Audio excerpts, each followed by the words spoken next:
Planning a wedding is not an easy task. You need to take care of many different things, ranging from food and drink to a guest list. Because of that, it is likely to end up making you feel exhausted and stressed out. In this video, we are going to talk about planning a beach wedding, the ultimate guide. Before continuing this video, like this video and subscribe to our channel Best for Brides for future updates. It can get much more difficult if you decide to plan a beach wedding, though. You are bound to encounter quite a few unique considerations and problems that would not be an issue if you were to go for a traditional wedding venue. Luckily, this video should help you figure it out. Here, you will find the ultimate guide to planning a beach wedding, including budgeting tips and fashion and beauty advice. Check it out. Catering. For starters, you must contact a catering company that knows how to go about off-site catering and has already worked on a beach. Then, you can ask about the company's handling of beach weddings during your catering tasting. In addition to that, you should purchase the right kind of wine. Ideally, it should be a wine that both you and your partner enjoy. Other than that, you can think about moving the second half of your wedding day indoors. It will make serving food and drinks much easier, and there are plenty of ocean view venues that would be willing to cap off a beach wedding. Date and time. You must find out what the weather will be like on your wedding day, as well as when the sun will set and what time the high tide will approach your chosen beach spot. It might not seem like it, but it will be beneficial for planning your wedding. For instance, it will help you position the ceremony altar. It should be placed close to the sea but far away from the high tide. On top of that, you should choose an appropriate date. You might want to select the time of the year when the weather is most pleasant. For instance, if you were to organize a beach wedding in Hawaii, you would not want it to occur during the rainy season. Budget. Setting a reasonable budget should be one of the first things you and your partner do when planning your beach wedding. It will help you determine what you can and cannot afford. That way, you will not end up overspending. If you are organizing your wedding in an oceanfront resort, you are in luck. The resort staff will likely help you take the guesswork out of the process by presenting you with a beach wedding package. On the other hand, if you are willing to take up a challenge, you can organize your wedding on a public beach. It will be much cheaper cost-wise compared to other types of weddings, but nothing will be provided except for the sand. Budget wedding.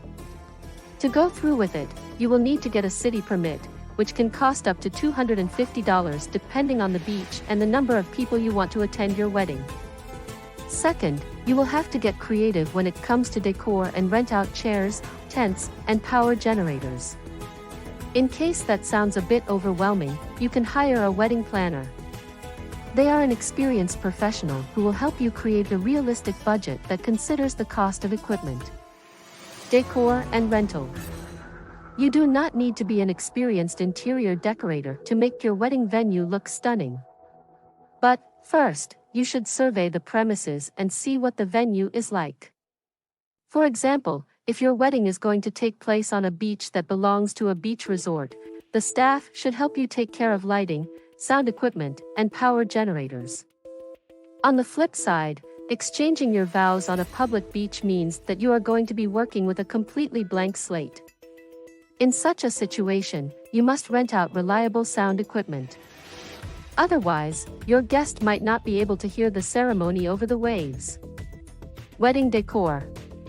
Having figured out the logistics of the ceremony, you can have a bit of fun thinking about the visual side of things.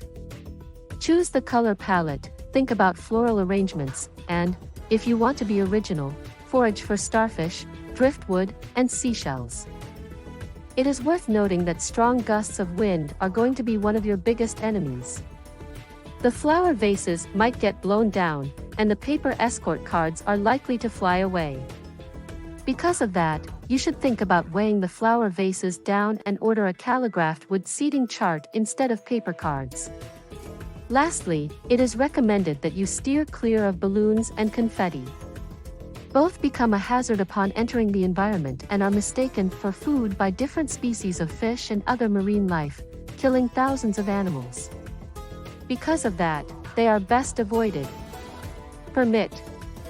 Again, getting married on the beach will require you to get your wedding location legally squared away. If you are organizing the wedding on the grounds of a seaside resort, they should handle the paperwork for you. Unfortunately, if you will be getting married on a private/public beach and you cannot count on a seaside resort to help you out, take your time and research the local city ordinances and permits to stay in the clear. If you do not understand something, consult a regional wedding planner/head down to the local city hall to get more information. Fashion and beauty. The wind and the sun are going to have the most significant impact on your wedding day, including fashion and beauty. You will need to choose a wedding dress and attire for your wedding reception that is practical and matches the laid-back atmosphere of the beach. For instance, you can go for a flowy wedding dress with an open back and capped sleeves. In addition to that, you might want to ditch the stilettos and opt for sandals/go barefoot. The same principle applies to your hairstyle. Instead of a modern high ponytail, you can go for a low chignon. If that is not your cup of tea, consider relaxed waves and a flower crown that matches your wedding dress. When it comes to makeup, wear waterproof eyeliner and mascara, as well as sunscreen. Do not wear lip gloss, though. If there is any wind, it will make your veil and sand stick to your lips, which is bound to make you feel uncomfortable. Guest experience. Sitting on a beach in the scorching sun might end up being incredibly uncomfortable for your guests. To avoid putting your friends and loved ones in a bad mood, ensure that the welcome amenities and wedding favors can make the event more pleasant. Luckily, it is not as difficult as it might seem. First, you need to gift your wedding guests sunscreen and fluffy towels. Then, if you have money to spare, consider purchasing sunglasses, umbrellas, and flip-flops, too. In addition, you should encourage your guests to wear more laid-back outfits that include sandals and hats. You can put such a request in your wedding invitations. That way, your guests will not have to rely on your gifts and are likely to come prepared. Backup plan. Imagine that inclement weather suddenly rolls in. What would you do in such a situation? To feel calm and collected on your special day, you need to develop a detailed backup plan that will help you deal with such a scenario. To ensure that everything will run smoothly, talk to your wedding planner ahead of time and communicate the details to the wedding vendors, the wedding officiant, and the family members helping you plan everything out. Additionally, remember to test the sound equipment before the wedding. Ideally, it would be best if you did it around 2 days before the wedding day. Then, if something turns out to be malfunctioning/broken, you will have enough time to take care of the issue. In conclusion, to sum up, planning a beach wedding is a complicated task, but it is not impossible. You need to read up on the topic, prepare yourself for potential problems, and hire a wedding planner and wedding vendors who have already had a chance to help prepare a beach wedding. Furthermore, you must plan everything out carefully. Your wedding planner should help you handle the paperwork and decorations, but it does not mean that you should follow that person's lead blindly. Instead, ask questions if you do not understand something and have honest conversations regarding your expectations. It might not seem like much, but it will make your wedding planner's job a whole lot easier. What do you think about this video? Do let us know in the comments section below. Please subscribe to our channel Best for Bride for future updates and visit our website, www.bestforbride.com.